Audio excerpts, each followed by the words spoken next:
Om Akhandamandalakaram Vyaptam Yena Characharam Tatpadam Darshitam Yena Tasmai Sri Gurave Namaha Hari Om Om Namo Bhagavate Sri Ramakrishna. Welcome to the 86th week of readings and reflections on the life of Holy Mother. This is the book that we read, written by Srimad Swami Gambhirananji Maharaj. The book is titled Holy Mother Sri Sarada Devi. We are now in the 24th chapter called Mistress of the Home, that is Grihini. In page 310,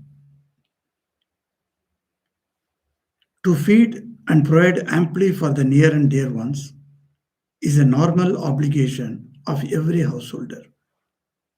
And society makes allowances for it, though to cynics and pessimists, such behavior may appear as nothing better than sublimated selfishness. A man established in the knowledge of Brahman is equally cognizant of the illogicality of the situation.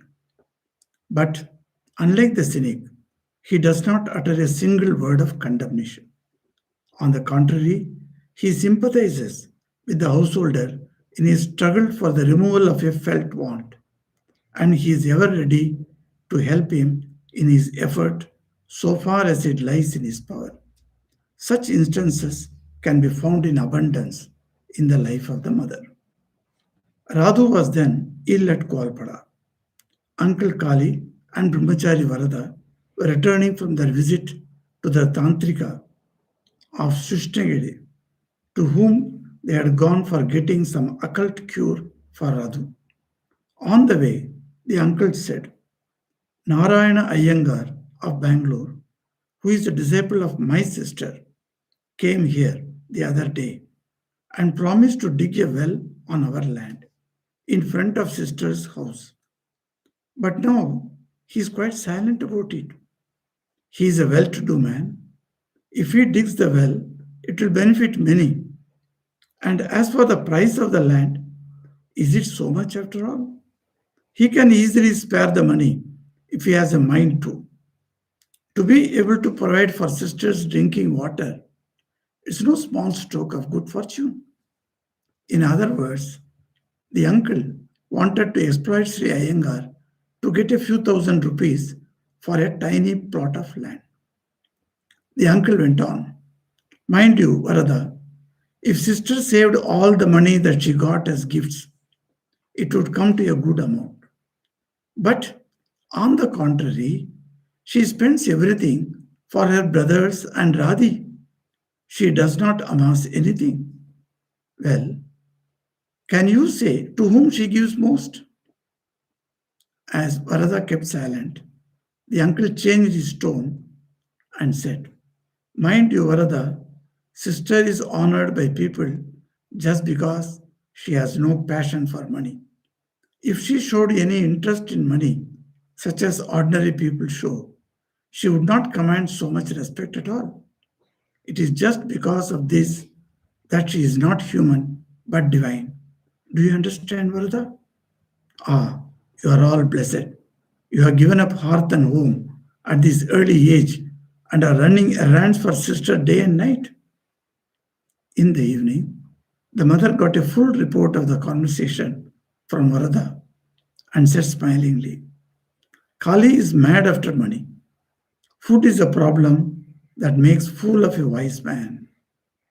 He seems to consider his sister a money-yielding tree, but he has a little love and regard for me. In stress and strain, it is Kali who stands by his sister. As for the others, the more you give, the merrier they are. Then came the day for the ceremony when Radhu's son would eat rice for the first time. And the mother said to Varada, I have not got much in cash this time. To ask Kali to do the marketing means great expense. You purchase the more costly things after proper inquiry from Anur, and Kutulpur. Later, I shall get some of the smaller items purchased through Kali. Otherwise, he will fly into a rage.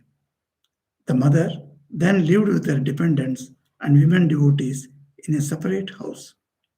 Uncle Kali was a man of grave countenance, and as such struck all with awe. Sisters Nalini, Maku, and Radhu's mother were all afraid of him. If the mad aunt became too turbulent, one had simply to say, "Call in Kali for a while," and she would immediately take shelter in her room. The mother knew her brother too well to enrage him. Therefore, on the present occasion, Uncle Kali had the sole responsibility for going to the market for purchases for the birthday celebration of the mother. For some days earlier, he went on inquiring about all kinds of odd things about the mother's household. One day, he said, "Sister, from the number to which the inmates here in your house have swelled, methinks you can no longer manage with a woman cook. There is need for a male cook, and your birthday is approaching. The gathering will be big, and marketing will have to be done on a good scale. Varada is young and can't manage it all." The mother replied, "Look here, Kali. I live in this house with a bevy of girls. How can I keep a male cook among them here? As for these boys living with me, you may consider them rather as my daughters than sons. As regards the devotees, they will be there to be sure, and so the purchasing has to be done carefully."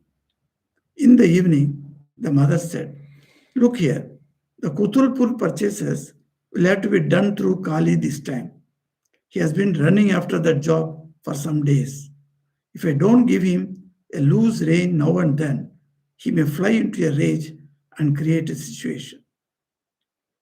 It should be remarked in passing that at this time, the mother had to depend for some of her cooking on non Brahmins.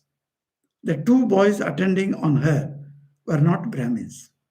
Nonetheless, as the old Brahmin woman engaged in the kitchen was not strong enough for the whole work at night, the two boys had to do much of it except for boiling rice, etc., which they were not permitted to assist in.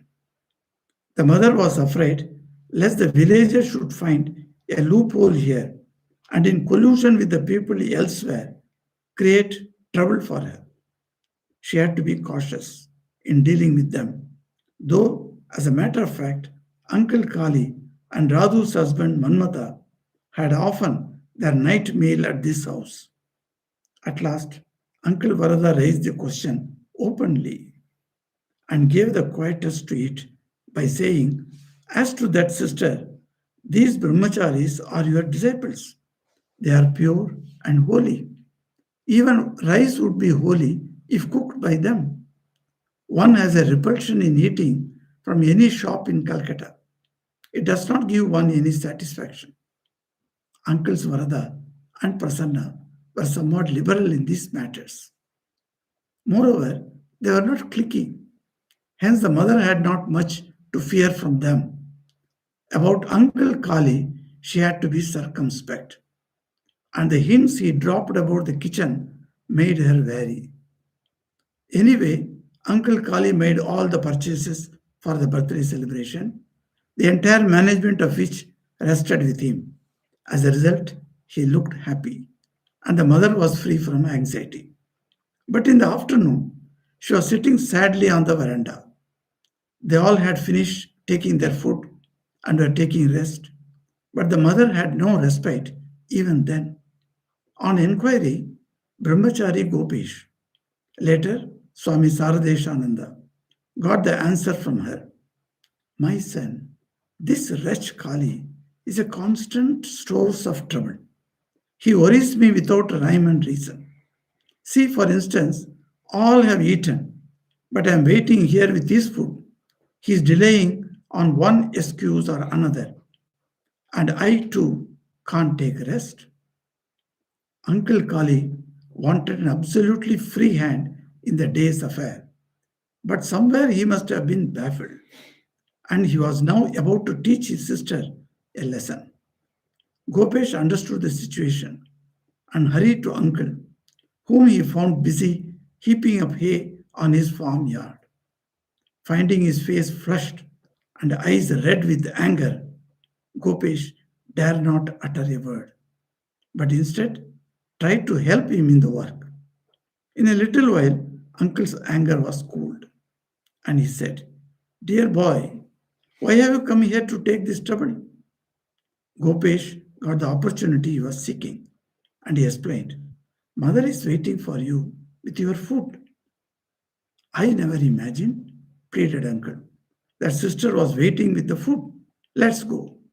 The mother was very glad to get him and sat by him to serve and feed him calmly as though nothing had happened.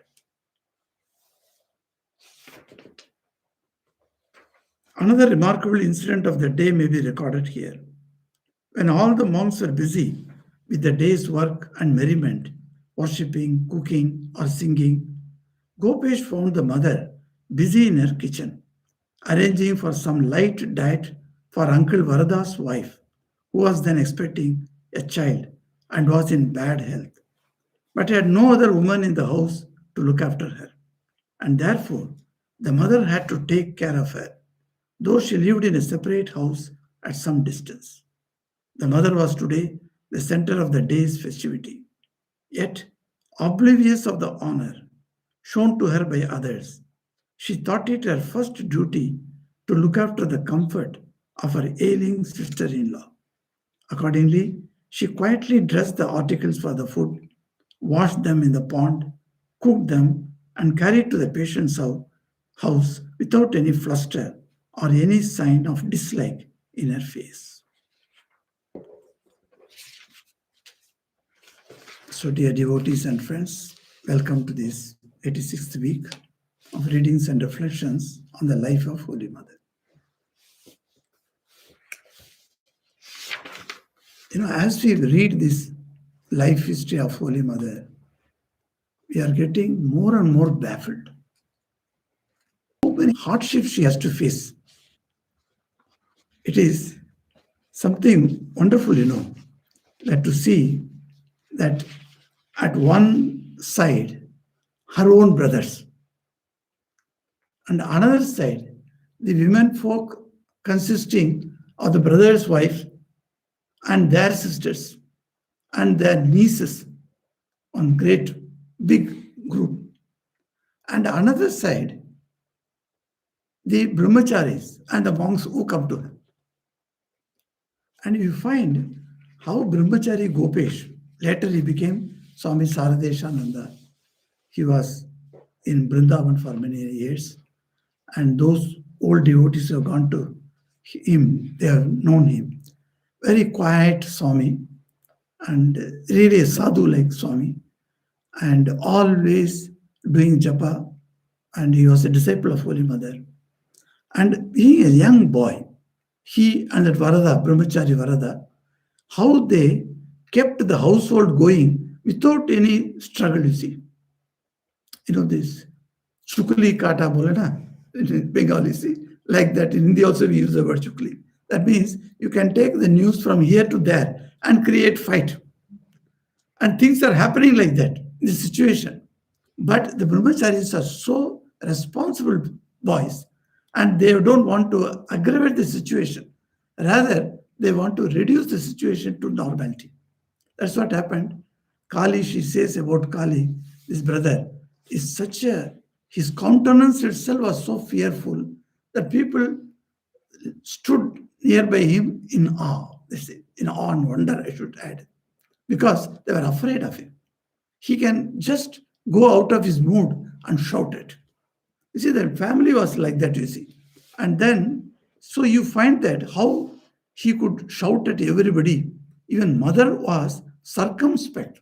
That is the word Swami Gambhiranji uses. That mother was very careful in dealing with him. She would not just, make the situation in such a way that Kali would get angry. So that she would all the time avoid. You see, simple instance, this this paragraph starts with this position, to feed and provide amply for the near and dear ones is a normal obligation of every householder. That is as per our Shastras.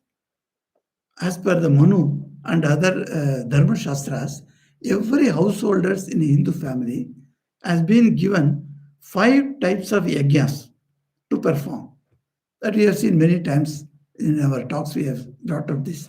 So, what are those five types? That Brahma Yajna or Rishi Yajna, as it is called, Rishi Yajna, and then Deva Yajna, then Pitru Yajna, then Manusha Yajna, then Bhuta Yajna. These are the five types of yajna sacrifices a householder is entitled to do. And the Manu says that if a person does not perform any of the combination of all the five in a day, the householder is actually, if there is a defect in his performance. So, what happens to him? Then he has to do some expiatory rites because he has not done that.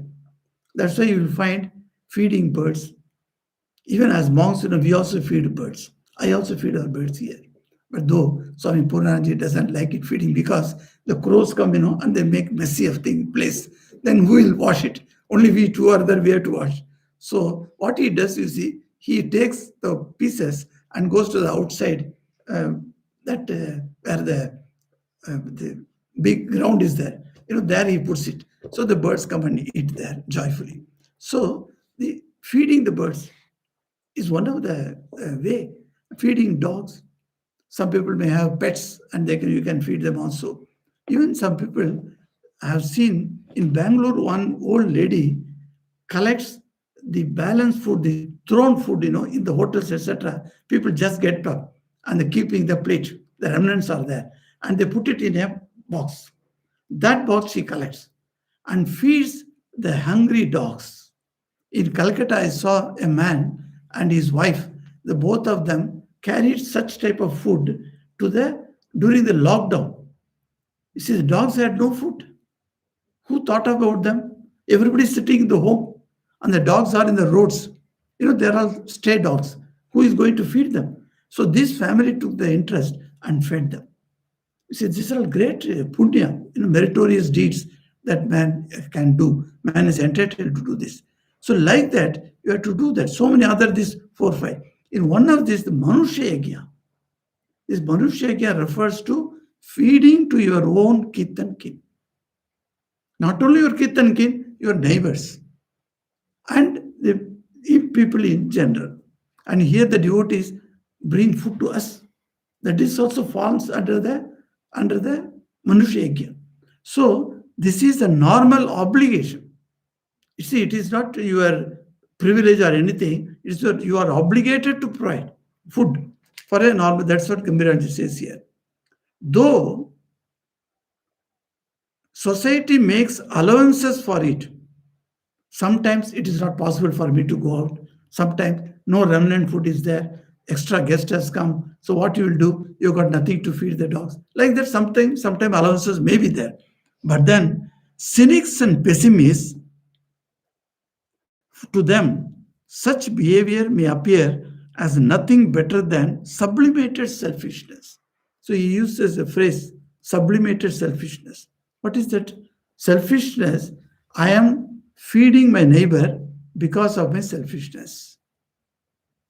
Though thinking that if I require something in future, that man will help me. That is the selfishness, purpose is there. But then I sublimate it, I give a beautiful word as a Manusha Yajna, and then I go and feed it. Who says this? Cynics and pessimists. So the people are there in the society, they always criticize every type of yajna. So they say like this. So that is what it starts with that. Kali belonged to that group. He doesn't like people coming and eating at mother's expense. Mother's is getting some pranami, so he is very worried about that. One day, it's the way he talks to the brahmachari Varada. Suddenly Varada Varada kept silent to whatever Kali Mama says. Okay, his mama and his elderly person, and everybody is afraid of him. So even mother is afraid of him. So naturally, Varada could not say anything. So he is telling to Varada, if sister saved all the money that she got as gifts, it would come to a good amount. But on the contrary, she spends everything for her brothers and Radhi. She does not amass anything. Well, can you say to whom she gives most? That also he wants to know from Brahmachari. Brahmachari may be knowing to whom mother is distributing the money. So he wants to know. But as Varada kept silent, the uncle changed his tone. He understood he is speaking to a wrong person. Because this Varada may, exactly verbatim, he may go and tell Holy Mother, and Holy Mother get enraged. Then the part of money that I would get, that also may be stopped, you see. So how cunning he was. So that's how Kali's behavior. And whatever is, Kali is mad after money. She used to come and tell her, "Okay, give some money, take this money, etc." What was the problem of him? There was a plot of land. If Narayan Iyengar one day said that I would like to construct a well so that pure water, drinking water, mother may get. No, that's a very good idea, noble idea. And he was quite well-to-do man from Bangalore, he has come. This is the Narayan Iyengar about whom I told in one of my earlier talks that how he came all the way. In Bangalore, he met her at a distance. He didn't meet and talk to her because she doesn't know English or Kannada. But this Narayan Iyengar is Bangalore. He came all the way to Calcutta. And he is inquiring in the sadhus and others whom he meets that I want to meet Holy Mother. At that time, Holy Mother was not in Calcutta, she was in Jairambati. So all the way he went to Jairambati. He took from up to Arambagh, he traveled by a bullock cart. From Arambagh, he started walking towards Jairambati. And it was not a big thing. Holy Mother also has walked all the way. Holy Mother walked even up to Dakshineswar. Those days, walking was a very good exercise, I think.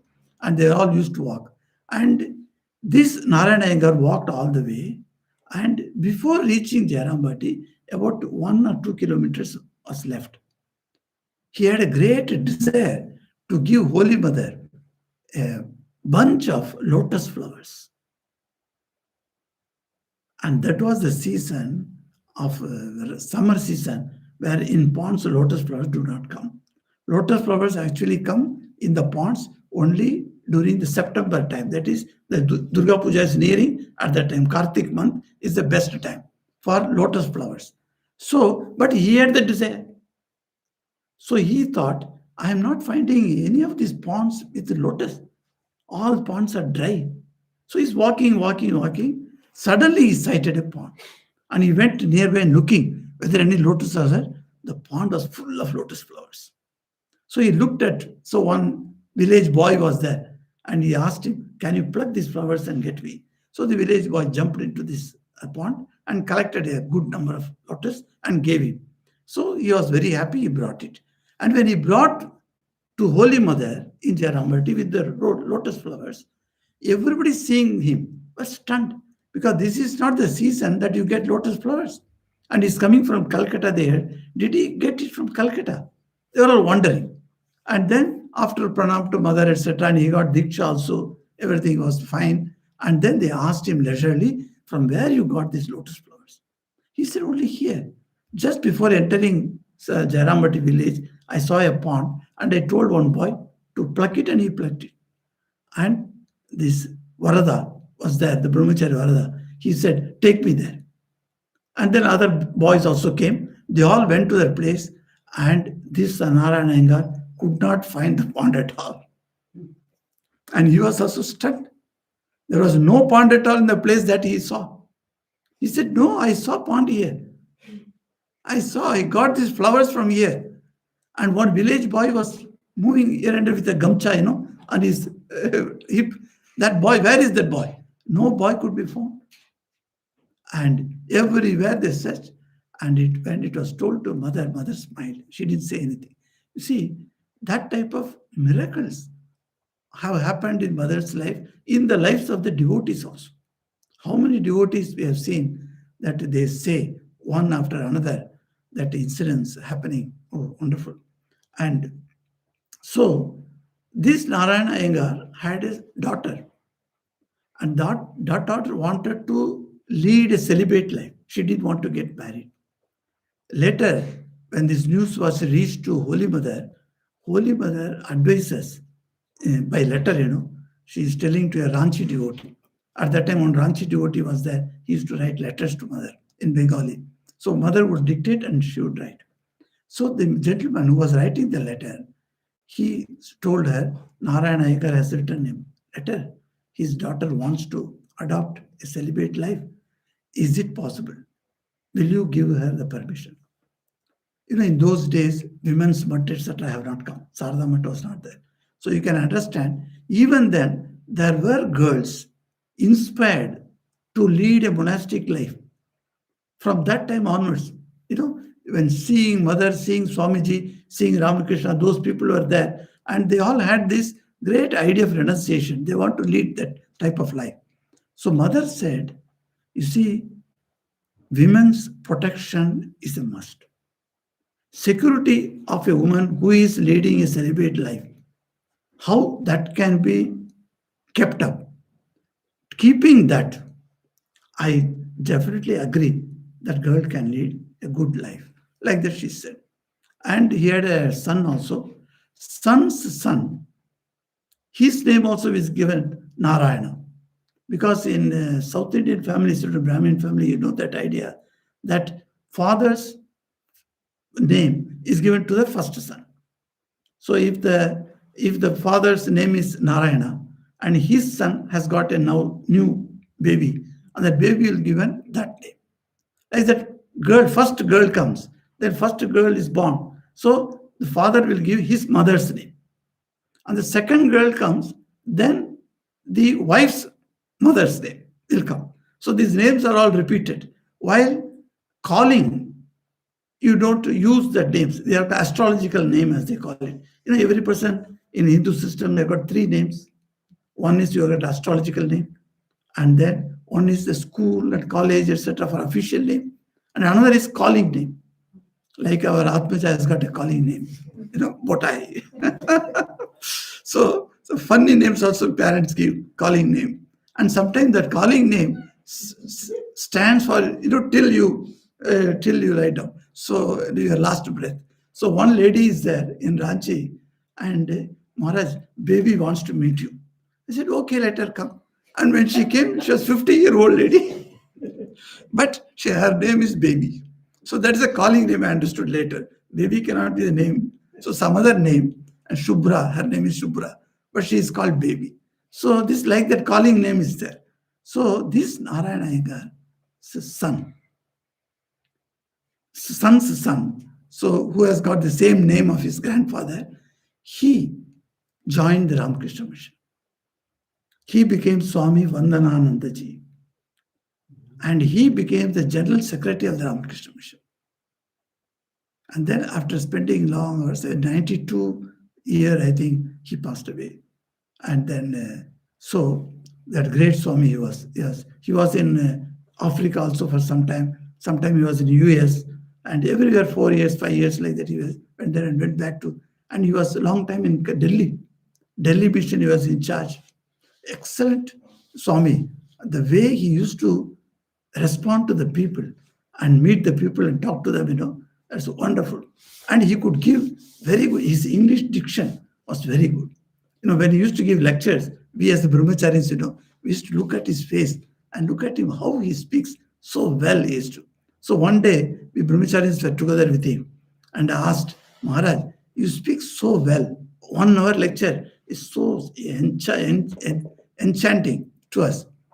How do you make this 1 hour lecture? He said, it is very simple. I have got always, I go by points. Whenever he used to speak, there are 5 points he'll say. So he says, first 15 minutes in the 1 hour, I tell the audience what I am going to say. And next half an hour, I will give 5 points or 4 points to them. And last 15 minutes, I will tell them what I spoke.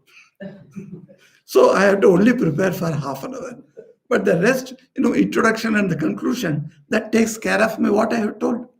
So 4 points or 5 points I give, and people remember that. When you come out of a lecture and somebody asks you, what did you say? Swami Ranganatharanji used to make fun of this. Some the Hindi speaking areas, you'll find some sadhus are there. It's the Dandi Swami, and they all speak all Vedanta, very high Vedanta they speak. Even this Pancha, Pancha Kosha, etc. they speak. And lots of these Marwadi ladies and the UP ladies would be sitting there, and they all would be listening to that very devotionally. And then 1 hour, 1.5 hours lectures are gone. So in one talk, Swami Ranganathan also was there. So he came out after the talk was over. It's an excellent talk on high Vedanta. Only those who are scholars in Vedanta can appreciate that. Now, these poor house ladies, they did not know any of this Vedanta. And so they are all coming out. So they all came to Ranganathanji, saw him, Gerua Kapda is there. So they saw him, and then they made pranam to him. And he asked, Mataji, kaisi thi?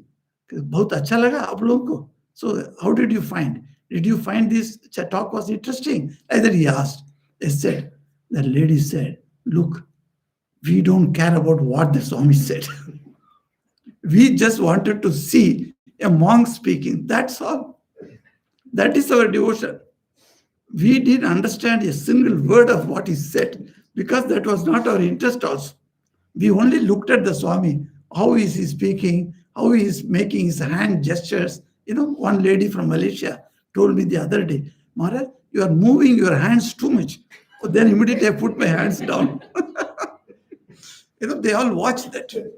What do you do? How do you say? So I'm keeping my this video camera little nearby so that my hands do not come up. If I keep at a distance, you can see my hands moving here and there. So that's what they do. So this lady told Ranganatharanji, we just look at him, and enjoyed his talking. That's all. And then this type of holy satsang, where you will get. We are a ordinary samsaric jiva, we are all in the samsara, and whole day we are in samsara. At least 1 hour, 2 hours we'll come out, and then we are happy to see a sadhu. That's all over. Then Swami Ranganathanji used to tell us, you see, you all should not go like that.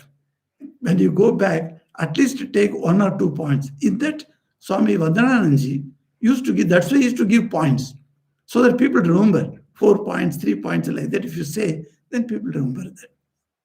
So this Swami Vandanananji's grandfather, Narayana Iyengar, is, as I said, he is from Bangalore, and he expressed his desire that I will dig a well.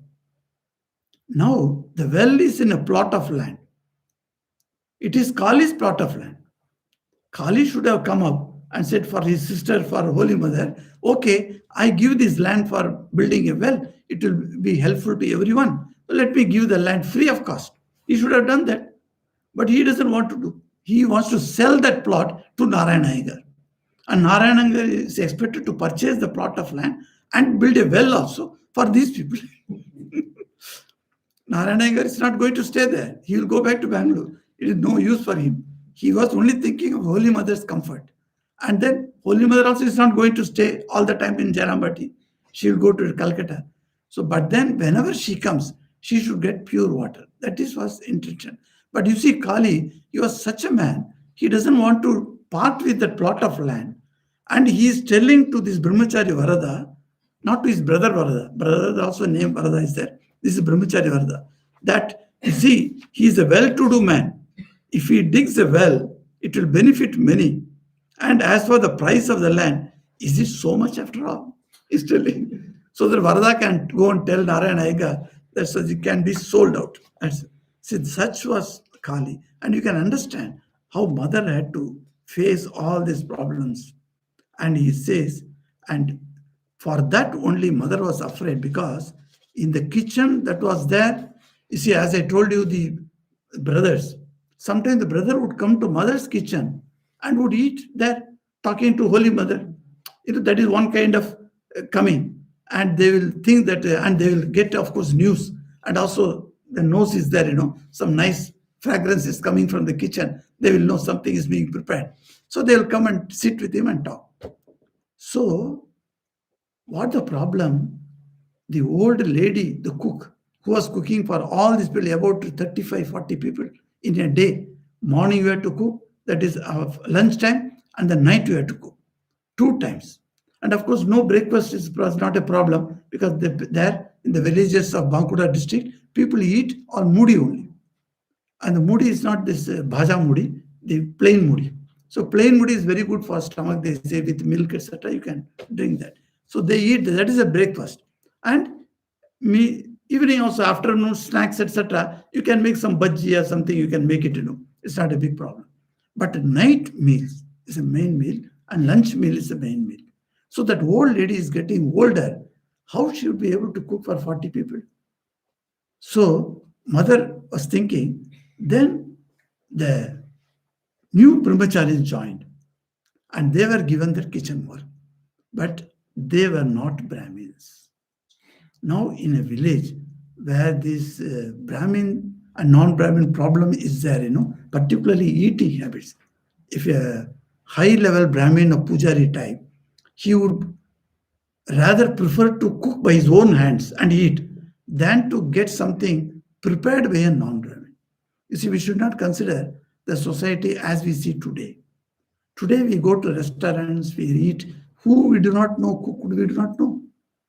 Even a Hindu eats what is cooked by a Muslim chef. We do not know that. So, but then, not nowadays, from the nowadays standard, you cannot see that. In those early days, in 1800, it was terrible. Caste system was there. And unless a Brahmin cook is there, that cannot be offered to the Lord. So that also was the rule. So they will have to catch in one ashram. I went, and then the ladies were making arrangements, for making the bhog, that is the offering to Lord. So they were making. So I just went about 10 o'clock or so. I went after the puja is over. I just entered the kitchen and saw everything, the cut, etc. And then two ladies came out, and then I was talking to them and said, "Okay, you go and cook." He said, "No, no, our work is over, Maharaj. We are not cooking." I said, "Why?" "No, we are non-Brahmins. We don't cook for the puja. We can only cut and give assist. That's all. So we cannot cook." So I was surprised. Only Brahmins have to be cooked, because the ladies who are Brahmins there, they are insisting that we shall only cook. So the other ladies have to come out. So that type of things. And now in Ramakrishna Mission, we don't have that type of discrimination. So we accept whoever, whatever comes, brings, we offer to Sri Ramakrishna. And that jati difference, that caste difference is not observed in our mission. We accept brahmachari. Even in mother's time itself, non-Brahmin boys were accepted as brahmacharis in the Ramakrishna order. Not only mother's time, even before that. Mother lived up to 1920, you see. But Swamiji, who passed away in 1902, one day he called Premanandji, called these boys, and he initiated into Gayatri Mantra of the non-Brahmin brahmacharis and gave them the Yagyopavitam, that is the Jenu also. So Swamiji did such revolutionary things. And so mother had two boys, they were brahmacharis, and they assisted in cooking, etc. But Kali is watching everything. Now, if Kali makes a big halabollo of that, then what will happen? Mother is little afraid of that. That's why he writes that she was circumspect about him. But then, these two boys attending on her were non-Brahmins. Nonetheless, the old Brahmin woman engaged in the kitchen was not strong enough for the whole work at night. So the two boys had to do much of it, except for boiling rice, etc. So grains cannot be boiled by a non-Brahmin, and that cannot be offered to the Lord. In one of the not exactly Manu Smriti. In one of the Smritis, of somebody's Smritis, there are many types of Smritis are there. In one of the Smritis, it was written like that. So they observe that in puja, etc. They observe. So the other things, they can cut, they can clean the utensils, everything they can do. But the boiling of rice and dal, that cannot be done by them. So now mother was, what happened to mother? Mother was afraid lest the villagers should find a loophole here and in collusion with the people elsewhere create trouble for her. That is the greatest difficulty for mothers living in village. So she says once, why I don't want to stay in Kamarpukur, which is my husband's place, because of the tremendous conditions of life and binding conditions of life, which was when she comes to Calcutta, all these things are not there. She is free, you see. She can talk to people, she can sit with the people, she can even eat from the people who are non-Brahmins, etc. can be done. But in those days, in villages, it was absolutely impossible. So that's why she says, no, I cannot. So keeping all these things in her mind, she had to be cautious in dealing with particularly Kali. Not only Kali, Radhu's husband Manmata also used to come for the night meal. And when the meal is done very well and it is very tasty and both of them enjoys that meal, so they are very happy. So when they are happy, they don't look at this, non-Brahmins coming there, cutting vegetables. So those things are not, they are not given importance. So Uncle Varada and Prasanna, the other two brothers of mother, Varada and Prasanna, they were somewhat liberal in these matters. Moreover, they were not clicky. So the clicky word he uses for Kali, because Kali is always, he makes clicks. That means he just plans how to get it done a way. So the other brothers were innocent. Okay. Hence the mother had not much fear from them. About Uncle Kali, she had to be circumspect. And the hints he dropped about the kitchen made her wary. That's why, so who is going to purchase, to go to market and get it. So nowadays we don't use the word marketing, but in those old days, in the books also is written, people go for marketing. I also knew like that only. After the mall, etc., coming up only, we use the English also changing, We don't say marketing nowadays. Marketing means you have to go and sell your wares. That is called marketing. So what you go and purchase is called shopping. So you have to say the word shopping. But Swami Gambhiraji has used the word marketing here. That was the old English, So the marketing or the shopping has to be given to Uncle Kali. And he has been telling from a few days before her birthday is coming, and a lot of devotees from Calcutta will arrive for the birthday celebration, and so many people have to be fed. So who is going to do this shopping business? Somebody has to do that, and Kali takes great pleasure in doing that. And we do not know whether all the money is properly spent or not. But then he would go and do this shopping, and he would insist the shopping should be given to him only. I will only do, I'll go to Kutulpur, I'll go to this Bhagan, etc. That is, he will say. So, and one day, it seems very, yes, everything has been done. They took their meals and they're all sitting on the veranda. One afternoon it was, all they had finished taking their food, and this Kali is not coming to take food. So mother is worried and she is waiting. She was the only person who did not eat. See, mother always eats last. This is a very beautiful concept, In Ranchi, when our tribal children used to come and the mothers used to come, I used to tell about Holy Mother.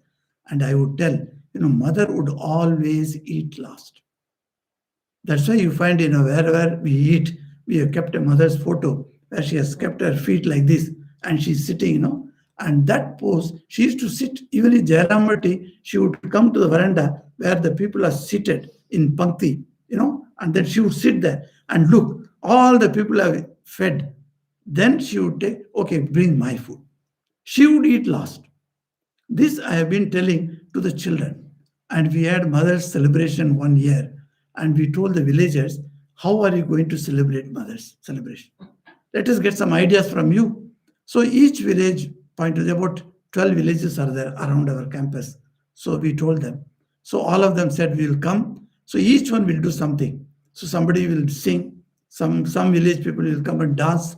The tribal dance is a Jharkhand dance. They will do like that, etc. One village said we shall bring the the uh, gadi. Gadi means two-wheel gadi is there, where you put all the things for sale, etc. You take to the bazaar. That type of cart.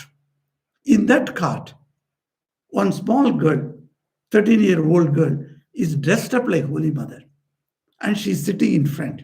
And behind her, a big board was there, a plyboard, where somebody has drawn the Belur Mat picture. And she's sitting, and the boys are pushing that. And from the village she has come. See, the whole group in a procession, they have come. Like that, one by one village procession is coming and joining in our ashram. So I welcome them at the etc., giving toffees, etc. I'm doing that. So this one I saw on that cart, this girl is sitting. Her name was Arati. So she's very well known to me. So she came. And when she all came, and then they go to the temple, make pranam. At that time, our bhog was over. So the phal prasad, that is the fruit prasad has come out. So they all sat, and I was sitting in there like that. Big, we had in front nice plot of land was there where green grass was there, and it was winter time. Mother's birthday always comes in winter time, and sun was nice. So people enjoyed that wonderful sun. So we all sat there. I sat there. So many devotees were sitting around me, and many of these children were sitting around me, and I'm telling about Holy Mothers, something like that. So we are talking. And when Arati also came, she also sat there. Then I asked her, Arati, so at what time you left your home? She said, it was already about 11:30. And she said, 7 o'clock the Didis came. Didis are everywhere, they direct the whole situation. So these Didis came and made me dressed up like Holy Mother and made me sit on this cart. So I was there from 7 o'clock, we left, I said. Okay, because they had to come walking, And then they took 2 hours to reach our place. Then I asked the Didis, they were sitting there. I said, did you give her anything to eat?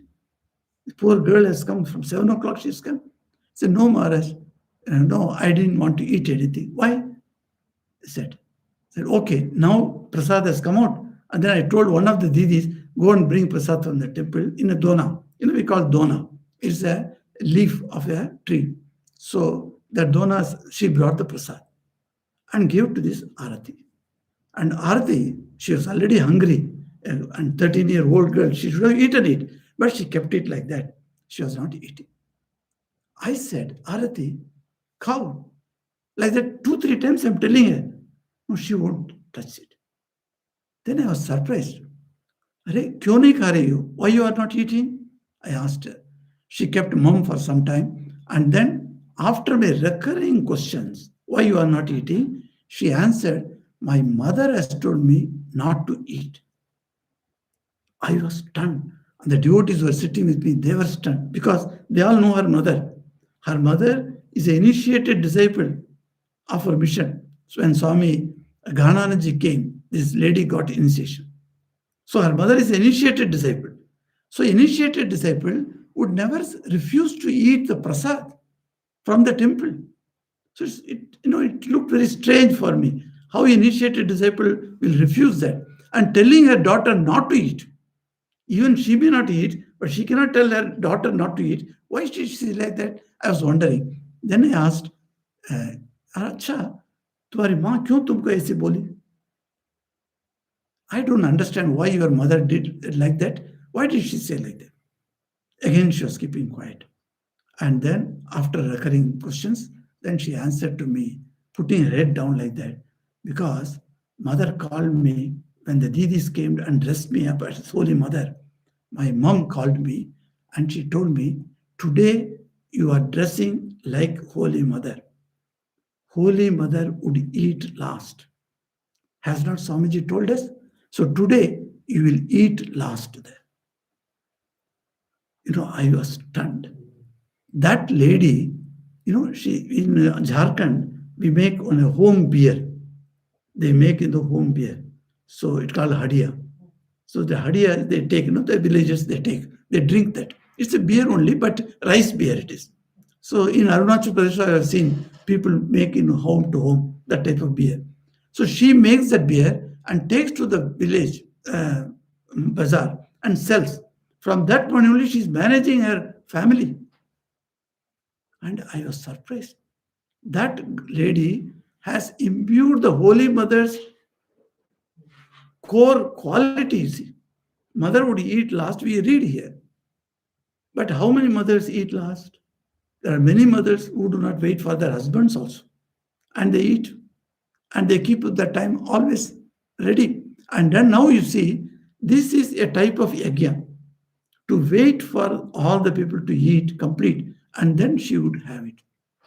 Many times in our houses, I have seen my mother would forego things because it is not available. Others have eaten. So she would not have that. Nice thing she only prepared. But she herself would not have even to taste. Like that also. Because wherever the bhog is there, people do not taste. So one lady comes here with the food. She tells me, Maharaj, I have not tasted anything because it is going to be offered to the sadhus, so I have not tasted. So I do not know whether salt is more or less. I do not know. And if you ask, so how it is, she can't say because she has not eaten that. So likewise, so the people say that mother would eat last, and I was surprised how this young child got that imbued the quality of Holy Mother in her by only hearing. She's unlettered lady, you see. She doesn't know reading of books, etc. How much we have absorbed Holy Mother's traits in our life is quite a good point for in our introspection. So mother would eat last. On that day, what happened? The Kali, this uncle, that is her brother, was not coming so that she could eat early and go to rest. Whole day the birthday celebration has gone. And she's sitting. Now, what happened to this Gopesh Maharaj, you see? This Gopesh Maharaj, Saradeshananda, he went there. He understands the situation. Mother has to eat.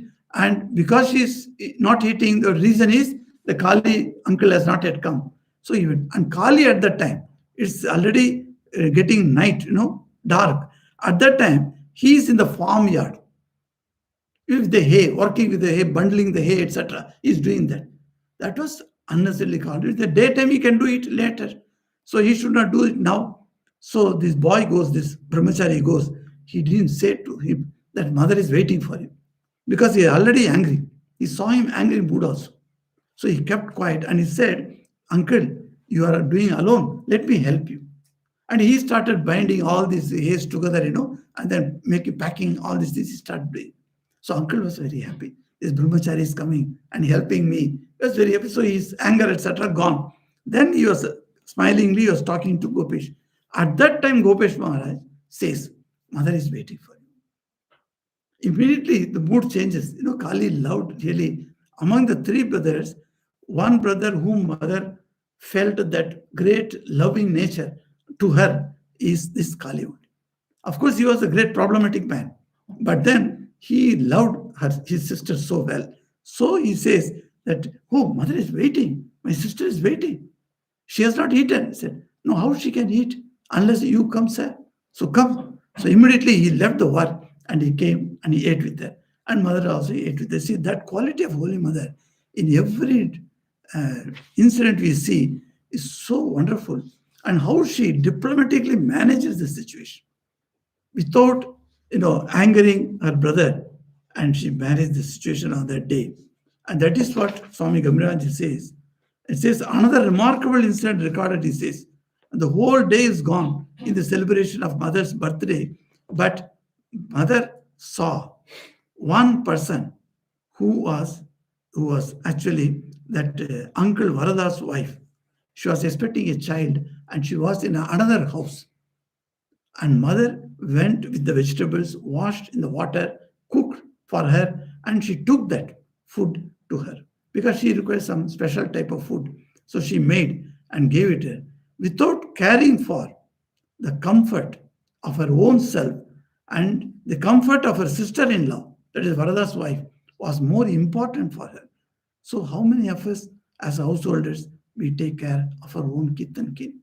In most of the, uh, see, nowadays the joint family system itself is now out of vogue. So people are not following that. And in those places, in the families where the joint family system is there, they used to take care of each one. Oh, that old man is there. He has not been fed. Let us go and good. Somebody will come. Some grandson will come. Let me feed my grandmother. Either he will take and sit with her and feed. See, that type of that closeness of the family life is slowly breaking up. So we don't understand. Even one or two people, three people we are here in our modern day family system. Each one, it is our duty as per the Manu Shastra, it is duty to take care of each other. Have you eaten? Have you not eaten? Like that. That's why we have got a bell system here, 12:30, Purnananji gives a bell, calling me that Maharaj come, we have to sit for eating. So the bell system is there in our ashrams. So that and telling everyone, so that please come. The care for another, that is the ingredient of this idea. That how much care you should care for the people that around you. So we shall proceed further next week.